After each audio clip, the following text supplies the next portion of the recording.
Hi MA families. இன்றைக்கி உமருக்கு வந்து school leave விட்டுட்டாங்க. கொஞ்சம் இயர்லியாகவே வந்து மெசேஜ் வந்துருச்சு. 7:30 8 வந்துடுச்சு மெசேஜ். சரி ஓகே, அப்படியே நேற்றே நம்ம ஸ்கூல்மேட் வந்து நம்ம வீட்டுக்கு வர்றதை வந்து இன்ஃபார்ம் பண்ணியிருந்தாங்க. அவங்களுக்கு வந்து பிரியாணினா வந்து ரொம்ப பிடிக்கும்.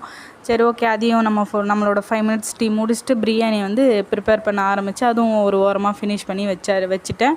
எப்பவுமே ஒரு ரிலேஷனோ இல்லை ஃப்ரெண்ட்ஸோ இல்லை நம்மளுக்கு பிடிச்சவங்க யாருன்னா வந்து வீட்டுக்கு வராங்கன்னா நம்மளால் வந்து டைமே ஸ்பெண்ட் பண்ண முடியாது. ஒன்று குழந்தைங்கள பார்த்துக்கிட்டு அவங்க கூட டைமே ஸ்பெண்ட் பண்ணுற மாதிரி இருக்காது. பாதி நேரம் வந்து கிச்சன்லேயே போயிடும். மெயின் விஷயம் வந்து பாதி நேரம் கிச்சன்லேயே போயிடும், குக்கிங்லேயே போயிடும், அவங்க சாப்பிட்றது அதுலேயே போயிடும். ஸோ அதனால் இன்றைக்கி கொஞ்சம் இயர்லியாக ப்ரிப்பேர் பண்ணி வச்சுட்டா கொஞ்சம் நேரம் அவங்க கூட வந்து டைம் ஸ்பெண்ட் பண்ணலாம் அப்படின்னு சொல்லிட்டு எல்லாம் பண்ணிட்டேன். உங்களோட ரிலேஷனோ இல்லை ஃப்ரெண்ட்ஸோ யாருன்னா வந்தால் உங்கள் டைம் எப்படி போகும் அப்படின்னு வந்து கமெண்ட்டில் ஷேர் பண்ணுங்கள்.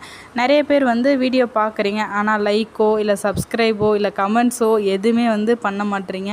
உங்களோட ஒரு லைக்கோ சப்ஸ்கிரைபோ எனக்கு ரொம்ப பெரிய இம்பேக்டாக இருக்கும். அடுத்த வீடியோவில் பார்க்கலாம். பாய்.